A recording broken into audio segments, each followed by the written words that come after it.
the 2nd chapter, those that had gathered to wait for the promise of the Father, the baptism of the Holy Spirit, were filled with the Spirit.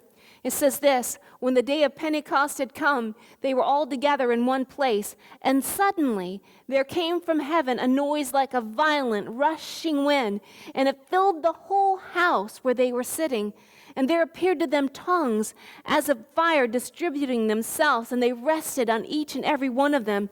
And they were all filled with the Holy Spirit, and they began to speak in other tongues, as the Spirit was giving them utterance. Now there were Jews living in Jerusalem, devout men from every nation under heaven. And when this sound occurred, the crowd came together and were bewildered, because each one of them were hearing them speak in their own language. And they were amazed and astonished, saying, "Aren't these not Galileans? And how is it that we hear them speaking in our own language in which we were born? Parthians and Medes and Elamites and residents of Mesopotamia, Judea and Cappadocia, Pontus and Asia, Phrygia and Pamphylia, in Egypt, in the district of Libya, around Cyrene, and the visitors from Rome, both Jews and proselytes, Cretans and Arabs. We hear them in our own tongues speaking of the mighty deeds of God." One of the gifts that were given to them that day, as an evidence of this gift of the baptism, was that they spoke in other tongues. I love the gift of tongues.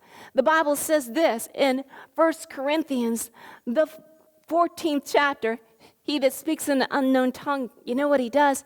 He edifies himself. He builds himself up. In Jude, it says this, "You, beloved, building yourself up in your most holy faith, praying in the Holy Ghost."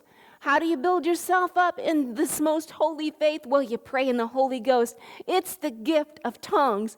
A lot of people, when they hear about the tongues, do I have to pray in other tongues to receive the baptism of the Holy Spirit? This is kind of strange. Well, hey, God's a supernatural God. He does not fit into our little box. He's a supernatural God.